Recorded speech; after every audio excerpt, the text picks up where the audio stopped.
الرجيم بسم الله الرحمن الرحيم قال الله تبارك وتعالى في القرآن المجيد والفرقان الحميد قل بفضل الله وبرحمته فلذلك فليفرحوا هو خير مما يجمعون صدق الله العظيم.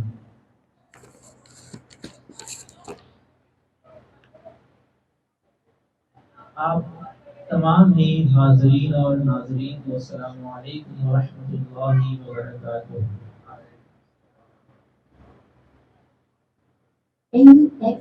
جیسا کہ آج میلاد کی محفل سجائی گئی ہے اور یقیناً یہ میلاد کی محفل اللہ اور اس کے رسول کی بارگاہ میں مقبول ہوتی ہے، اور اس بات کا اندازہ اس بات سے لگائے کہ صحیح مسلم میں آتا ہے، حدیث نمبر 1889 میں ہے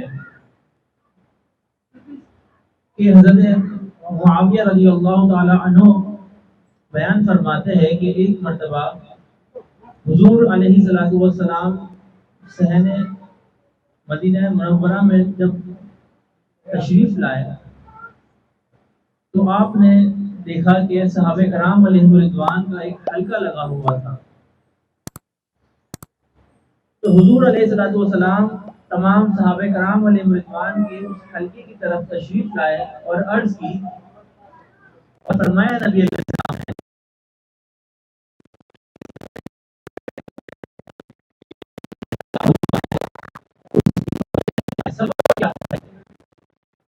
تو اس پر صحابہ کرام علیہ رضوان نے عرض کی کہ یا رسول اللہ صلی اللہ علیہ وسلم کہ ہم یہاں پر اس لیے تشریف فرما ہے، اس لیے بیٹھے ہوئے ہیں کہ ہمیں اللہ تبارک و تعالیٰ نے ایمان کی دولت عطا فرمائی اور آپ کے ذریعے سے ہم پر احسان فرمایا، اس کے شکر ادا کرنے کے لیے ہم اس محفل کو سجائے ہوئے ہیں۔ تو حضور علیہ الصلوۃ والسلام نے فرمایا کیا تم قسم کھا سکتے ہو اس بات پر؟ اور آپ کا قسم کھلانا اس بات پر نہیں تھا کہ حضور علیہ الصلوۃ والسلام کو شک تھا، جو صحابہ کرام علیہ رضوان کی اگر سیرت طیبہ دیکھی جائے تو آپ بھی صادق و امین تھے کہ وہ حضور علیہ الصلوۃ والسلام کی اتباع کیا کرتے تھے، بلکہ یہاں پر پوچھنے کا، قسم کھلانے کا مقصد یہ تھا کہ بات پختہ ہو جائے کہ یہاں بیٹھنے کی وجہ کیا ہے۔ تو اس پر صحابہ کرام علیہ رضوان نے عرض کی کہ یا رسول اللہ صلی اللہ علیہ وسلم ہم اللہ کی قسم کھاتے ہیں، ہم اسی مقصد سے بیٹھے ہوئے ہیں۔ تو نبی علیہ الصلوۃ والسلام نے ارشاد فرمایا کہ میرا قسم کھلانا صرف اسی لیے تھا کہ میری یہ بات جو ہے پختہ ہو جائے، کیونکہ جب میں گھر میں تھا تو حضرت جبرائیل علیہ الصلوۃ والسلام تشریف لاتے ہیں اور فرماتے ہیں کہ اللہ تبارک و تعالی ان صحابہ کرام علیہ رضوان کے حلقے سے آسمان پر فخر فرما رہا ہے۔ یعنی یہ محفل کتنی برکت والی ہے، کتنی عظیم محفل ہے، اور اسی محفل کی یاد تازہ کرنے کے لیے آج ہم نے یہ محفل سجائی ہے کہ جس میں اللہ اور اس کے رسول کا ذکر ہو سکے۔ آپ دیکھیں نا، جیسے ہی ربیع الاول آتا ہے بہت سارے لوگ آ جاتے ہیں اور اس بات پر اعتراض کرنے لگ جاتے ہیں۔ اگر ان سے پوچھا جائے کہ اللہ اور اس کے رسول کا ذکر کرنا کیسا ہے تو وہ کہیں گے کہ بہت اچھا ہے، اور جو محفل اللہ اور اس کے رسول کے ذکر کے لیے منعقد کی گئی ہو تو فرشتے اس محفل میں شامل ہوتے ہیں اور ان کے لیے دعائے مغفرت بھی کرتے ہیں۔ اب اگر اس محفل کا نام ختم القرآن رکھ دیا جائے تو ٹھیک ہے، اس محفل کا نام اگر ختم بخاری رکھ دیا جائے تو ٹھیک ہے، اگر اس محفل کا نام کسی اور چیز پر رکھ دیا جائے، افتتاح بخاری رکھ دیا جائے، ختم مسلم رکھ دیا جائے تو ٹھیک ہے، لیکن اگر اسی محفل میں اگر اللہ اور اس کے رسول کا ذکر کرے اور نام رکھ دے میلاد شریف تو پھر اس پہ اعتراض ہونے لگ جاتے ہیں لیکن دراصل ہم کر کیا رہے ہیں؟ اللہ اور اس کے رسول کا ذکر ہی تو کر رہے ہیں. تو ہمیں سوچنا ہوگا کہ ہم جو محفلیں سجا رہے ہیں حقیقتاً ہم اس حدیث کے مصداق بن رہے ہیں جو صحابہ کرام علیہ رضوان نے جو محفل سجائی تھی، ہم اس طرح محفل سجا رہے ہیں اور اللہ کا شکر ادا کر رہے ہیں کہ اللہ تبارک و تعالیٰ نے حضور علیہ الصلوۃ والسلام کو مبعوث فرما کر، آپ کا امتی بنا کر ہم پر احسان فرمایا. آپ دیکھیں نا جو میں نے آپ کے سامنے تلاوت کی ہے آیت، قل اے محبوب آپ فرما دیجئے بفضل اللہ و برحمتہ، جب اللہ کا فضل ہو اور اس کی رحمت ہو تم پر، وبذالک فلیفرحوا، تو تمہیں چاہیے کہ تم کیا کرو، تم فرحت خوشی مناؤ. جب تم پر اللہ کا فضل ہو، اس کی رحمت ہو تو تم خوشی مناؤ. وہو خیر، اور یہ بہتر ہے تمہارے لیے، مما یجمعون، ان تمام چیزوں سے جو تم جمع کرتے ہو. اب دیکھیں یہاں پر اللہ تبارک و تعالیٰ نے کیا فرمایا، جب تم پر اللہ کا فضل ہو اور تم پر اللہ کی رحمت ہو. آپ دیکھیں کہ اگر حضور علیہ الصلوۃ والسلام کے ولادت سے قبل اگر زمانہ دیکھیں تو کس قدر زمانہ جاہلیت تھا کہ اس دور کے اندر کچھ قبیلے ایسے تھے جو چوری کرتے تھے، ڈاکے ڈالتے تھے اور قتل و غارت گیری کرتے تھے. کچھ قبیلے، کچھ لوگ ایسے تھے کہ جو اپنی بیٹیوں کو زندہ دفنا دیا کرتے تھے. کچھ لوگ ایسے تھے کہ اگر والد کا انتقال ہو جائے تو اپنی والدہ کو بیچ دیا کرتے تھے. معاذ اللہ، یہ آج سوچے تو ہمارا کلیجہ پھٹ جاتا ہے، لیکن اس دور میں یہ کام ہوا کرتے تھے. اور وہ زمانے جاہلیت کہ جب لوگ تاریکیوں میں ڈوبے ہوئے تھے. اب آپ دیکھیں نا، جب قرآن پڑھتے ہیں تفاسیر میں آتا ہے کہ جب تمام انبیاء کرام علیہ رضوان کو اللہ تعالیٰ نے بھیجا تو ان کو جو معجزات عطا فرمائے وہ بتدریج، یعنی اس دور میں جس چیز کی زیادہ ضرورت ہوتی اس کے مطابق معجزات عطا فرمائے.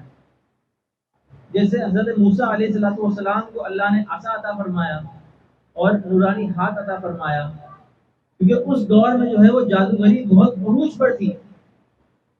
جب حضرت عیسیٰ علیہ الصلوۃ والسلام تشریف لائے تو آپ کے دور میں طب یعنی میڈیکل بہت زیادہ عروج پر تھا، لیکن اس وقت جو ہے ایک کوڑ کا جو مرض ہوتا ہے اس کا علاج نہیں تھا. ایک زندوں کو مردہ جو انتقال کر جاتے ہیں اس کو زندہ کرنے کا علاج نہیں تھا، جو آج بھی نہیں ہے.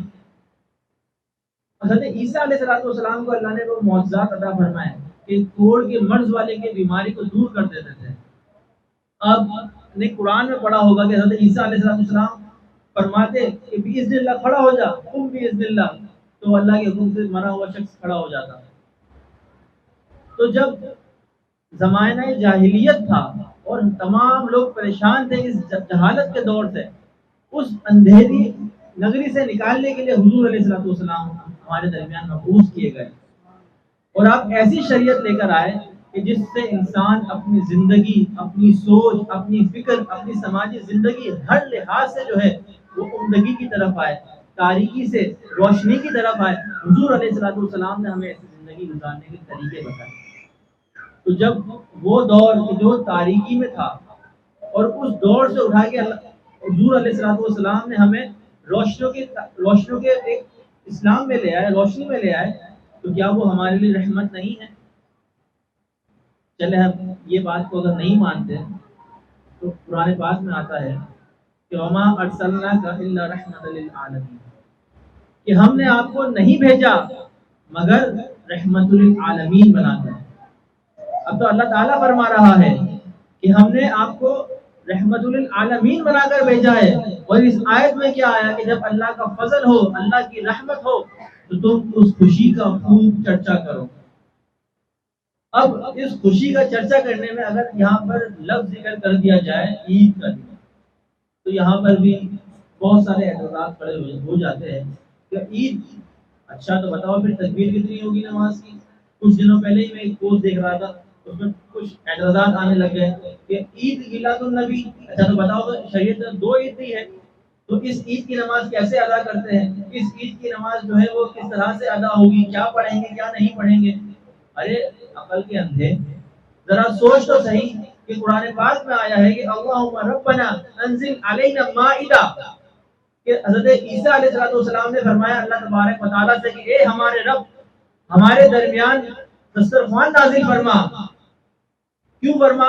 عیدن لاولنا وآخرنا، کہ وہ ہمارے لیے عید کا دن ہو جائے، ہمارے پچھلوں کے لیے ہمارے اگلوں کے لیے. تو جب دسترخوان نازل ہو تو وہ عید کا دن ہو جائے. تو جب حضور علیہ السلام جس دن پیدا ہو مبعوث ہو تو کیا وہ ہمارے لیے خوشی مسرت کا دن نہیں ہوگا؟ تو عید کا دن یہاں پر وجوبی والی عید نہیں ہے بلکہ خوشی والی عید ہے.